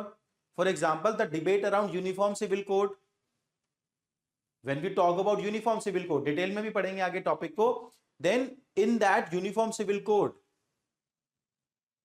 the major criticism is the values which are guiding this uniform civil code, they are the values of majority religious group, they should not be imposed over minority group. So legal and institutional bias possibility एक रहेगा in case of interreligious domination. समझ में आ रहा है आपको, concept बस broaden up हो रहा होगा आपके माइंड में, है ना। यहां पे से क्वेश्चन नहीं आने वाला, ये पॉइंट होगा जो आप अपने आंसर में यूज कर सकते हैं। मैंने आपको स्टार्टिंग में बोला था भाई, the problem with the secularism topic is most of the people thinking end at it is a separation between state and religion, and it is much broader principle. Then if we talk about intra-religious domination and secularism, so intra-religious domination में क्या है, within one particular religion there may be dominance of one particular sect, for example conflict between Shia and Sunni sect in Islam religion, है ना। It is also possible that in any particular religion any particular gender is dominating, वो भी एक inter religious domination है ना। अब ये जो जेंडर डोमिनेशन है, how it is inter religious domination, because this gender domination will be marked by religious principle. Like for example in most of the religion you will see patriarchal element, सभी religion की बात कर रहा हूं, in all the religion you will see, whether you will see the controversy of Sabrimala, you will see the controversy of triple talaq, and even I see in the Jainism as well, and I see that yes there is a strong patriarchy, ठीक है ना। तो that element will remain with the intra religious domination. so यहां secularism का क्या role है कि पहले तो उन सेक्टेरियन कॉन्फ्लिक्ट को एंड करे, है ना। Secularism is not just about कि दो रिलीजन के बीच में हार्मनी हो, विद इन द रिलीजन भी इक्वालिटी हो, हार्मनी हो, तो sectarian conflict need to be ended, then gender inequality need to be ended in the context of religion. भाई अब जेंडर इनइक्वालिटी या फिर पैट्रियार्की जो है वो प्रैक्टिस की जाती है on the basis of multiple principle, but secularism is concerned about the inequality which is practised on religious principle. तो सेक्युलरिज्म तो अपने आप को वहीं तक कन्फाइन करेगा, समझ में आता है। तो it challenges patriarchy, for example issue यहाँ पे ट्रिपल तलाक और सबरीमाला इशू, ये पकड़ के रखो, अच्छे एग्जांपल है, ठीक है। Then ethnic and cultural domination, that within a particular religion one particular community और कास्ट इज डोमिनेटिंग। तो सेक्युलरिज्म का यहां भी रोल है कि उनके बीच में भी बैलेंस मेंटेन रखे। For example caste discrimination within Hindu society, तो that is also the game part of secularism. Broaden up करो आंसर को अपने, है ना। तो when Hindu temples were thrown open for all the caste, तो it is a secular move by the Indian state, ठीक है। आगे चलते हैं अब फर्दर इंडियन वेस्टर्न सेक्युलरिज्म, तो इनके बीच के डिफरेंस को और ज्यादा पॉइंट्स के फॉर्म में देखते हैं। First Indian mode of secularism, देखते हैं क्या क्या चीज है। तो instead of complete separation between religion and state, Indian model talk about equal respect for all religion, ठीक है ना। तो all the religion we will recognize and we will give equal respect. It does not advocate strict separation. Indian model is based on सर्व धर्म संभव। सर्व धर्म संभव मतलब all religion are possible, all these different religion are part to same God, these are just different path। समझ में आ रहा है। तो state as per the Indian model, as we have discussed earlier, state can engage with religious institution, ऐसे नहीं कि religious institution अपने आप देखें, state will support them but will support them equally, that is the point, ठीक है। Then state supported religious practices, as I have said, for example Amarnath Yatra, for example Haj subsidy government provide करता है, ठीक है. Then protection of minority rights, तो in the Indian model, क्योंकि अंबेडकर साहब constitution guide कर रहे थे, तो of course this has to be there. That protection of the minority rights, article 29, article 30, uniform civil code को हमने डीपीएसपी में डाला. So these are the feature of Indian secularism. Accommodation of religious laws, है ना. तो देखो, understand this thing, that it's not like when Indian constitution maker adopted this unique model where complete separation was not adopted. It's not like that they were saying that yes, let the religion dominate in individual life. All they were saying is कि थोड़ा time लेते हैं, it should be gradual, it should be progressive, जो हमारा secularisation का idea है. So that is why religious laws were accommodated. For example, in the if minorities were insecure, तो uniform civil code impose नहीं किया गया उनके ऊपर. So we accommodated the religious law in the personal life of Islam religion. समझ में आ रहा है. तो this is Indian feature, right.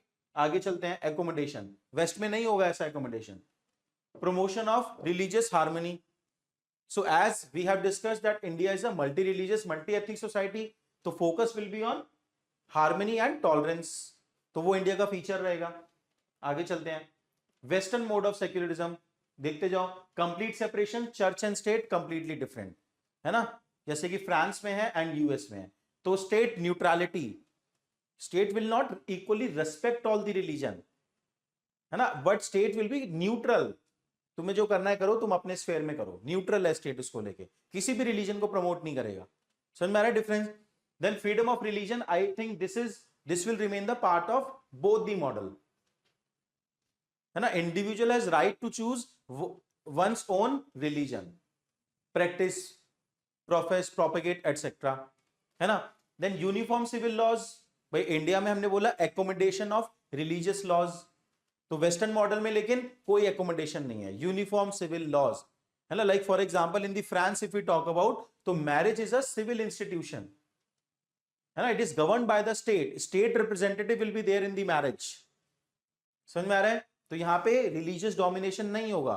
Then secular public sphere, like as we have said that religion will play a role in the state matter. Religion will be recognized publicly by the state in Indian model. हमने example दिया था आपको, simple example दिए हैं. Like public holidays in India are based on religious aspiration. Diwali भी होगा, ईद भी होगा, बुद्ध पूर्णिमा भी है, महावीर जयंती भी है. But in the western model the public sphere will be completely secular. कोई रिलीजियस सिंबल पब्लिक स्फेयर में नहीं दिखने चाहिए. फॉर एग्जाम्पल फ्रांस में जो बैन किया गया है हिजाब, ठीक है ना. फॉर एग्जाम्पल वेस्टर्न कंट्रीज में जो हॉलीडेज हैं, जो पब्लिक हॉलीडेज हैं, they are not based on religion, but Christianity एक कल्चरल थिंग वहां पे चल रही है, इसलिए क्रिसमस वो मनाते हैं. बट रेस्ट जो पब्लिक हॉलीडेज है वो रिलीजन के बेसिस पे नहीं है. ठीक है, समझ में आया. तो secular public sphere, religion is not playing any particular role, है ना. तो अब इसको एक बार टेबल की फॉर्मेट में मैं आपको बताऊंगा अगेन, क्योंकि यूपीएससी 2 या 3 बार ये क्वेश्चन पूछ चुका है, तो आपके पास इस फॉर्म में कंटेंट होना चाहिए कि आप तुरंत रिप्रोड्यूस कर पाओ, है ना. तो देखते जाओ एक एक पॉइंट, बढ़िया से टेबल में प्रेजेंट किया हुआ है. अब समझ आता जाएगा आपको ये है क्या फीचर है, क्या एस्पेक्ट है, इंडियन मॉडल क्या बोलता है और वेस्टर्न मॉडल क्या बोलता है ना. एक एक पॉइंट देखते जाते हैं. First core principle, Indian model is principle distance, it is strict separation, है ना. देन स्टेट एंड रिलीजन, यहां पे क्या है, state engage with the religion, चाहे रिलीजन को प्रमोट करना हो या रिलीजन को रिफॉर्म करना हो, तो state intervene in religious matter. Here complete separation है, स्टेट रिलीजन में इंटरवीन नहीं करता. Simple. Legal framework, here the in the legal framework if you talk about, then state can intervene in the religious matter and impose secular law on the religion. For example declaring triple talaq as unconstitutional. But here the legal framework will be completely based on uniform principle and state will not intervene in the any of the religious matter. ठीक है, समझ में आ रहा है. आगे चलते हैं. Education,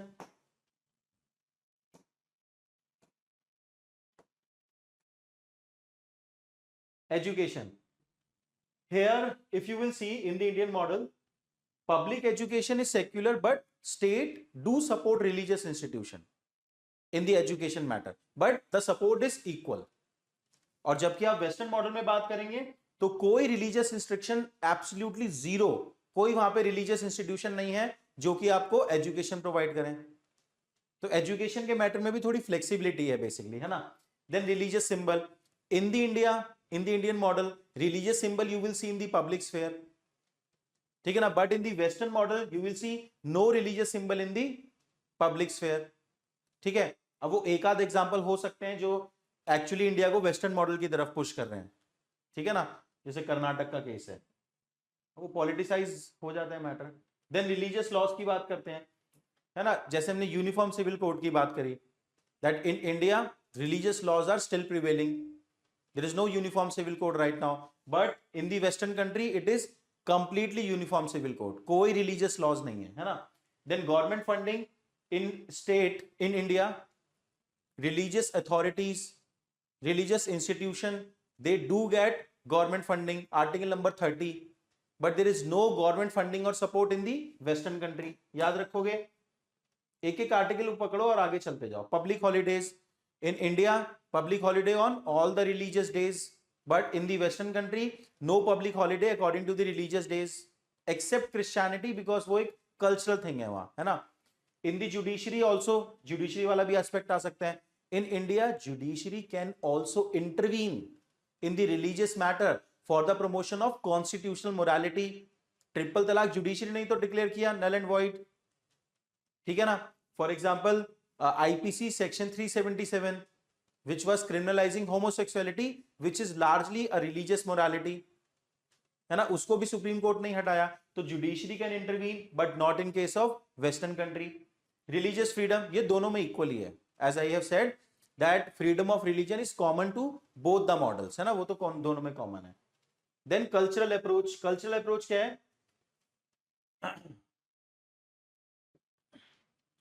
Indian model emphasized on cultural diversity and to an extent we recognize cultural rights of the people, है ना. जैसे इंडिया में मल्टीकल्चरलिज्म है भाई. देखो कुछ कुछ छोटी छोटी चीजें बताता हूं. जैसे सिक्स हो गए, सिक्स वियर द किरपान, है ना. आपने देखा होगा ना एक छोटा सा, जो कि it might fall into the category of weapon. Keeping the weapon is not allowed, but because it is an important Sikh cultural activity, तो that is why it is recognised. They have been given freedom. छोटे छोटे element देखो. For example Sikh need not to wear the helmet when they are driving any scooty और two wheeler, है ना. तो ये cultural approach India ने लिया हुआ है टुवर्ड्स देयर पब्लिक स्फेयर. ऐसे ही आपको जैनिज्म में भी कुछ एक्सेप्शन दिखेंगे, फ्रीडम दी हुई है स्टेट ने. हर रिलीजन की कल्चरल सेंसिटिविटी का ध्यान रखता है Indian model. But if you talk about the western model, the focus is not on cultural thing, the focus is on individual freedom, human rights etcetera et cetera. समझ में आया. चलिए डन. तो ये चार्ट के थ्रू आप इजीली समझ सकते हैं, याद भी कर सकते हैं. आगे बढ़ते हैं. So this is about Indian model and western model. I hope completely आपको क्लियर हो गया होगा ये मॉडल. अब आगे बढ़ते हैं सीधा. Challenges faced by secularism.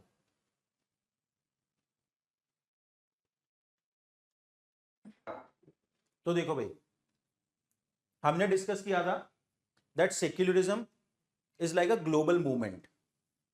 एक ग्लोबल मूवमेंट है जहां पे कि हम लोगों के वे ऑफ लाइफ को चेंज कर रहे हैं from religious way of life to more scientific and rationality based way of life.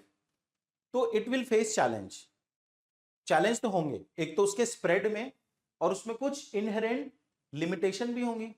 भाई हमने बोला ना कि रिलीजन ऐसे बिल्कुल जीरो चीज तो नहीं है ना. Don't misunderstand what I am communicating. Religion do have a role in individual life, culture do have a role in individual life. तो कंप्लीटली सेक्युलर होना वो भी एक चैलेंजिंग है. तो कहां पे वो फाइन बैलेंस होना चाहिए, दैट इज अ चैलेंज. तो while at world level this global movement is going on for the promotion of secular way of living, तो क्या चैलेंजेस फेस कर रहा है वो देखते हैं. सिंपल पॉइंट है. First is religious extremism. भाई जो जिनके ओपिनियन में religion is very very important. It is much broader then, much more important than what actually secularism preaches, है ना. For them, they will criticize secularism. You see what is happening in Middle East, Iran for example, है ना. तो they will be against secularism. तो जहां पे भी religious extremism है, one religion is dominating over the other, तो वहां पे secularism को implement करना challenge है. Then political exploitation of religion, that is the problem. Like politicization of religion actually, like vote bank politics. For the vote bank politics, politician will use religion. अब अगर आप religion के basis पे ही vote मांग रहे हो तो सोसाइटी कैसे सेक्युलर हो जाएगी? Isn't it? सोसाइटी तो तभी सेक्युलर होगी ना जब आप जो बेस है सोसाइटी का वो पॉलिटिकल मोबिलाइजेशन है. If political mobilization is happening on the religious ground तो फिर कभी सेक्युलर नहीं हो सकते. ठीक है ना. तो political exploitation of religion means politicization of religion, that is a challenge. Next है resistance from religious communities. So धीरे धीरे आप देखते रहेंगे कि there are many religious community mostly who are more orthodox. कोई भी रिलीजन हो, ऑर्थोडॉक्सी जहां भी है they always criticize secular practices. ठीक है ना. आगे चलते हैं. Legal and constitutional conflict, this is also important, very very important. यहां से यूपीएससी पूछ सकता है कि within secularism, while we are implementing all the provision that we have provided, sometimes there are legal and constitutional conflict. Like एक simple example मैं आपको बताता हूं. Article 25 सबरीमाला का पहला एग्जाम्पल लेता है. केस क्या था जिनको नहीं पता, in Sabarimala case, it's a temple in the Kerala जहां पे कि इस टाइप के कुछ रूल्स थे, रिलीजियस नॉर्म्स थे, that women of one particular age cannot enter the temple, है ना. बेसिकली वो पर्टिकुलर एज है मेंस्ट्रुअल साइकिल वाला एज. तो बिकॉज जो ऑर्थोडॉक्स रिलीजियस मोरालिटी है they consider menstrual cycle age some impure thing, right. All of you are aware about this thing, है ना. So now if you talk about the Sabarimala case, then article 25 क्या बोलता है? One have freedom of religion. As per freedom of religion, women must have right to enter that temple, isn't it? Article 25 was about individual right, and Article 26 it is about community right. Article 26 क्या बोलेगा? Community have rights to manage their institution. So if that particular community want to limit the entry of women, so they must have right according to that, isn't it? तो 25 और 26 में conflict आ गया. Versus 14 भी कर दो. Article 14 क्या बोलता है? इक्वालिटी. बट यहां पे तो इक्वालिटी कॉम्प्रोमाइज हो रही है, इजंट इट? डिस्क्रिमिनेशन हो रहा है वुमेन के अगेंस्ट. तो ये जो कॉन्फ्लिक्ट है between all these things, this is challenge in implementing secularism. समझ में आया? ठीक है. अब इस डिबेट को यहीं कहीं ओवर करूंगा. तो अब ये जो पर्टिकुलर कॉन्फ्लिक्ट है, ये कॉन्फ्लिक्ट है कि स्टेट रिलीजन में कहां तक इंटरवीन कर सकता है. सुनना जरा ध्यान से, 2 मिनट लूंगा. स्टेट रिलीजन में कहां तक इंटरवीन कर सकता है. In detail you will study about this thing in GS2. तो स्टेट रिलीजन में कहां तक इंटरवीन कर सकता है. व्हेन ये डिबेट उठा कि ऐसे तो state will keep on intervening in the religious matter, और जो रिलीजन है वो कंप्लीटली मॉडर्नाइज हो जाएगा, तो फ्रीडम ऑफ रिलीजन कहां से रहा? Isn't it? When we are saying freedom of religion is an integral part of secularism, and state will keep on intervening in the religious matter, change the whole structure of the religion, then where does freedom of religion stand? So if we want to maintain the freedom of religion on one side, and we want to reform the religion so that it can eliminate all the inequality in society, whether gender inequality, caste inequality, or anything else negative aspect, so there has to be fine line कि state कहां तक intervene कर सकता है religion में, state intervention कहां तक हो सकता है. तो ये क्वेश्चन बहुत सारे केसेस में, in many cases this question raise कि should state intervene in that particular matter और नॉट. ठीक है ना. तो अब इसका क्वेश्चन क्या निकला यहां पे आया प्रिंसिपल ऑफ एसेंशियलिटी. छोटा सा डिस्कशन है बस. प्रिंसिपल ऑफ एसेंशियलिटी शिरूर मठ केस में आया था ये. प्रिंसिपल ऑफ एसेंशियलिटी क्या बोलता है? State can intervene in religion but it cannot take away essential practices of religion. In most of the religion there are certain practices which are core of that religion, which are essential to the identity, culture, existence and faith of that particular religion. If those essential practices are taken away by the state, so freedom of religion will be compromised. That is the doctrine of essentiality, principle of essentiality. याद रखें, समझ में आ रहा है कि essential principal नहीं ले सकता स्टेट, बाकी जो चाहे इंटरवीन करे for the purpose of constitutional morality. ठीक है, बट प्रॉब्लम क्या है इस डिबेट में कि हमने बोल तो दिया essential practices, but essential practices define कौन करेगा? समस्या ही यही है. Who will define the essential practice? है ना, मान लो हम if you talk about triple तलाक, whether triple talaq is essential practice to Islam religion or not, who will decide that? If you will ask a religious person, if you will ask the religious authority, they will say yes, it is an essential part because they don't want to remove this triple talaq. But if we talk the state authorities, they will say no, this is not an essential part. Who will decide that? That is the problem which is still present in India. तो वो जो tussle है between religious morality and the secular morality, social morality, it will go on. खत्म नहीं होने वाली वो tussle, चलती रहेगी और धीरे धीरे सोसाइटी प्रोग्रेसिव तरीके से आगे बढ़ती रहेगी. ठीक है ना, चलो आगे चलते हैं. तो लीगल एंड कॉन्स्टिट्यूशनल कॉन्फ्लिक्ट मैंने आपको समझाया. आगे आते हैं कल्चरल एंड हिस्टोरिकल कॉन्टेक्स्ट, है ना. सो देखिए सिमिलर ही है जो मैंने अभी बोला, दैट रिलीजियस प्रिंसिपल, जो रिलीजन है, it is not just about path to God, है ना, लिबरेशन, मोक्ष, ये सब नहीं है. और इंडिया में अगर आप देखोगे 99.99% audience who are religiously active, for them religion is the matter of culture, isn't it? Religion is not, people hardly think about religion in a way of reaching to the God. People take religion as the matter of culture. ठीक है ना, तो वो एक problem रहता है कि whenever state authorities are intervening in religious matter, या फिर we are providing for secularization कि रिलीजियस चीजों को पर्सनल स्फीयर में लेके जाओ, तो people see this as a threat to their culture, कि हमारे कल्चर को किल करने की कोशिश है. ठीक है, तो promoting secularism can be seen as an attack on the cultural heritage. समझ में आया?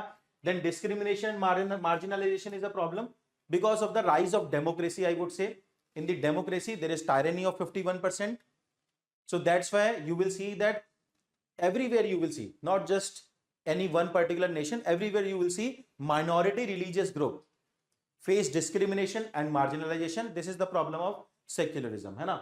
then secularism versus freedom of religion, है ना, ये डिबेट मैंने वही आपको बताया कि secularism as a wave, as an idea, whenever it is trying to reform the religion, then it takes away freedom of religion. तो that is the problem कि वो लाइन कहां ड्रॉ होगा, वो डिस्कशन मैं आपके साथ कर चुका. ठीक है ना, समझ में आता जा रहा है. then globalization and migration. so in the contemporary time, because of the large scale migration at the international level which is going on, every society is becoming diverse, different religion are interacting with each other. So now in this diverse scenario, maintaining the communal harmony, tolerance is becoming a challenge. That is the problem. फिर आया secular education. When we are talking about secular education, the problem with the secular education is that sometimes it leads to education minus value.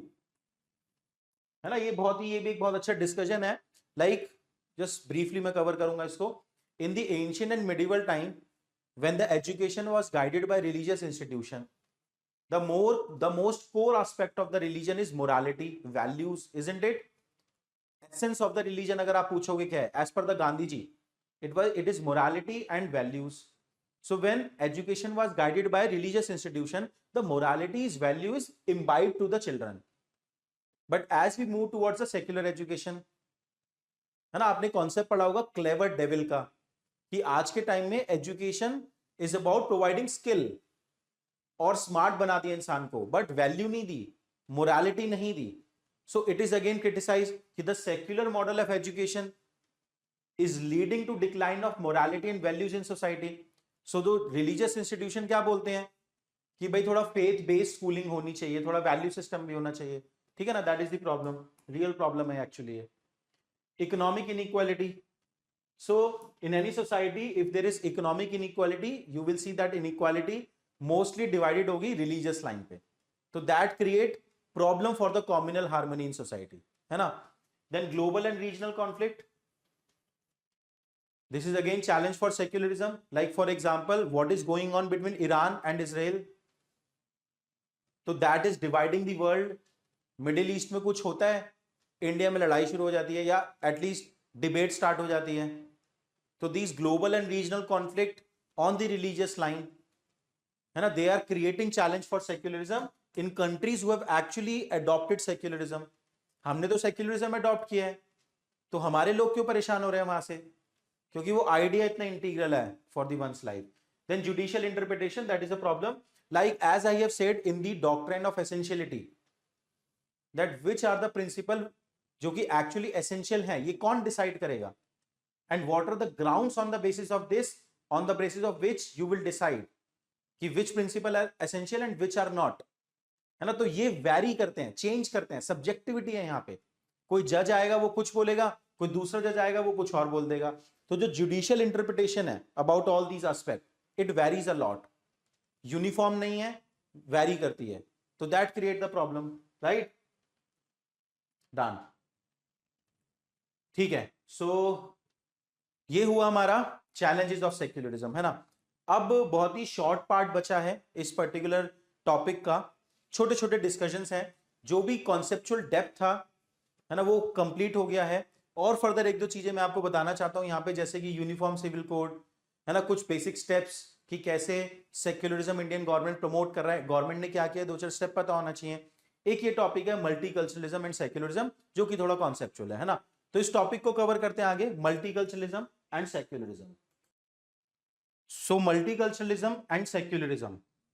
To understand the relationship between multiculturalism and secularism, first you need to understand multiculturalism in much elaborated way. Secularism तो आप समझ चुके हैं, multiculturalism को एक बार समझ के देखते हैं. देखिए, in the diverse society like India, how to manage that diversity? इसके different methodologies हैं कि diverse society को आप कैसे manage करें. Every cultural group, ethnic group, religious group want to secure their own position, they want to practice their own culture. So how to manage that diversity, है ना? One of the approach was कि जितने भी religious cultural issues हैं उसे private sphere में डाल दो, है ना? But there is one most popular concept which is multiculturalism, है ना, जो ये बोलता है that all these diversity are real and they need to be recognized. Multiculturalism के दो एस्पेक्ट होते हैं, एक तो डिस्क्रिप्टिव और एक प्रिस्क्रिप्टिव. डिस्क्रिप्टिव एस्पेक्ट ये बोलता है that yes, all these diversity are real, all these diverse group are following different cultural norms which are very integral, which are integral to their way of life. बहुत important है उन group के लिए वो particular norms. And also prescriptive. Prescriptive way में क्या बोलता है multiculturalism? That state need to recognize these diversity. State should not promote uniformity, state should not promote homogeneity. State need to recognize these diversity, and when recognizing, state need to provide them separate rights. For example, Sikh have certain rights in India. For example, Jains have certain right, Muslim had certain right, Hindu has certain rights. Rights uniformly applied नहीं है India में. आप देखोगे, जैसे मैंने आपको बोला कि Sikh people can go on a two wheeler without the helmet, तो उनका सेपरेट राइट हुआ ना. This is their multicultural right. For example, the tribal people in India, they have certain rights with respect to their own governance. They can practise their customary law. Article number 371A Nagaland के लिए, जैसे आपने पढ़ा होगा, ठीक है? तो prescriptively they say we need to recognize this diversity and provide them separate right as well. This is multiculturalism. And when I say secularism, here for the discussion of multiculturalism versus secularism purpose, this secularism is traditional notion, western notion. अगर question आएगा तो उसको उस हिसाब से handle करना पड़ेगा, ठीक है। तो अगर मल्टीकल्चरलिज्म और सेक्युलरिज्म को वो डिबेट करवा रहा है तो they are, you have to consider here secularism means western notion. तो सेक्युलरिज्म क्या बोलते हैं? Complete neutrality towards this diversity, state will not recognize this diversity, state will have a secular sphere, isn't it? तो opposite हो गए concept, ठीक है। तो अब अगर ये अपोजिट है तो there will be certain challenges, because आज के टाइम में अगर आप देखेंगे स्टेट मल्टीकल्चरल भी हैं एंड सेक्युलर भी हैं, तो क्या वो टेंशंस हैं? एक तो एकोमोडेशन ऑफ रिलीजियस प्रैक्टिसेस, तो वही है कि मल्टीकल्चरलिज्म विल से कि all the diverse religious practices need to be protected, need to be recognized, but secularism क्या बोलेगा कि in the public sphere these religious practices should not come. So where to accommodate, where is the balance? This is the problem. Then legal framework, multiculturalism favors separate law for the separate group, तो group rights promote करता है ना, अलग से law हो सकते हैं tribal people के लिए। मल्टीकल्चरलिज्म डू सपोर्ट दैट कि कुछ स्पेशल राइट्स, कुछ स्पेशल लॉ हो सकते हैं, इंडिया में है भी। बट सेक्युलरिज्म क्या बोलते हैं? that this legal framework in any society, it should be uniform, isn't it? Secularism here western notion है ना, that uniform law should be there. Then in the public education sphere, multiculturalism क्या बोलता है कि we need to promote diverse education, cultural education. भाई आपके होता है ना, आपने एक ये इंपॉर्टेंट चीज देखी होगी that all the older generation, आपकी फैमिली में जो older generation है, they're always worried about this thing कि whether the new member of their generation, new member of their family, whether they will have those same cultural value which they had or not. It is an important human concern. You might not understand it right now, but 20 years later you will understand कि यार वो जो culture है, वो जो important practices हैं, how integral it is your integral it is to your way of life. तो multiculturalism क्या बोलेगा कि वो कल्चरल एजुकेशन देनी चाहिए, बट सेक्युलरिज्म क्या बोलेगा? Complete secular education, isn't it? फिर इंटीग्रेशन वर्सेस असिमिलेशन, मल्टीकल्चरलिज्म जो मोज़ेक मॉडल याद है आपको? मोज़ेक मॉडल ऑफ मल्टीकल्चरलिज्म मैंने लेक्चर 1 में पढ़ाया था, melting pot, mosaic and salad bowl model. तो multiculturalism favour mosaic model, integration, unity in diversity, कि डाइवर्स ग्रुप होंगे। और सेक्युलरिज्म बात करता है मेल्टिंग पॉट की, एसिमिलेशन, कि इन दी कॉमन स्फेयर है ना, in the public sphere everybody will follow some universal values. तो इंटीग्रेशन वर्सेस असिमिलेशन है ना, डन। तो because of this conflict between multiculturalism and secularism there come some challenges. For example, how to balance religious freedom and secular principle, कि on the one hand multiculturalism says everybody must have religious freedom, they should be able to practice diverse culture, but secularism कई बार उनको limit करता है, ठीक है ना, same बात हो गई। फिर डिस्क्रिमिनेशन कैसे प्रिवेंट करेंगे कि while state is recognizing different culture, state को आप पावर दे रहे हो ना कि डिफरेंट कल्चर को रिकॉग्नाइज करो एंड डिफरेंट कल्चरल ग्रुप को, रिलीजियस ग्रुप को डिफरेंट राइट्स दो, तो हाउ यू विल एंश्योर कि while recognizing it, while giving them rights, they won't discriminate? There is a possibility of discrimination, that is the problem. Then problem of social cohesion in multiculturalism, if you are giving too much importance, if state is giving too much importance to this diversity, then it will lead to social fragmentation. Diversity पे ही ज्यादा focus रहेगा, distinctiveness पे ही ज्यादा focus रहेगा, where from where will come the unity, unity कहां से आएगी? तो जो कॉमन प्रिंसिपल्स है, कॉमन वैल्यूज है, उसे तो सेक्युलरिज्म फोकस में लाता है। दिस इज द प्रॉब्लम, समझ में आया? अब इसका वे फॉरवर्ड क्या है? एक तो अब बोल बच्चन वे फॉरवर्ड है of course.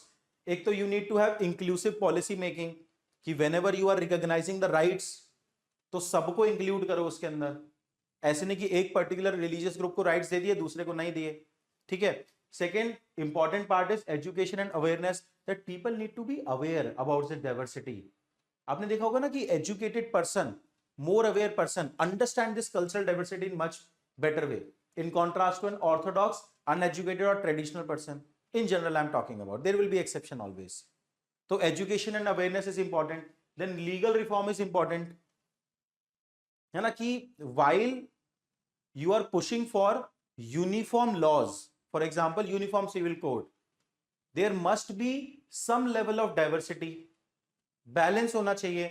While we will study the uniform civil code, I will explain you this thing कि laws should be uniform, they should not be homogeneous. थोड़ी डाइवर्सिटी आप रिकॉग्नाइज कर सकते हैं, कुछ कॉमन प्रिंसिपल हो, gender equality हो गया फॉर एग्जांपल, बट कुछ डाइवर्सिटी भी हो सकती है. तो such kind of legal reform is required. And judicial balance होना चाहिए, like as we have discussed earlier कि जुडिशरी कभी किसी चीज को एसेंशियल प्रैक्टिस बोलती है, कभी किसी चीज को नहीं बोलती.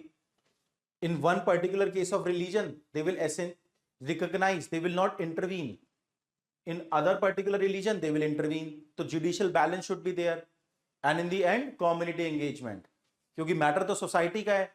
अगर कम्युनिटी लेवल पे हार्मनी एंड टॉलरेंस होगा, they will engage with each other. Like Gandhi ji used to say कि Hindu must celebrate Eid and Muslims should celebrate Diwali. तो जब कम्युनिटी एंगेजमेंट होगा तो ब्रदरहुड एंड फ्रेटर्निटी मेंटेन रहेगा. ठीक है, that is the solution, because brotherhood fraternity is important because the topic is about managing diversity. Done, समझ में आया मल्टीकल्चरलिज्म एंड सेक्युलरिज्म में क्या लिंक है? All right, done. चलिए, thank you very much, all the best, see you next time.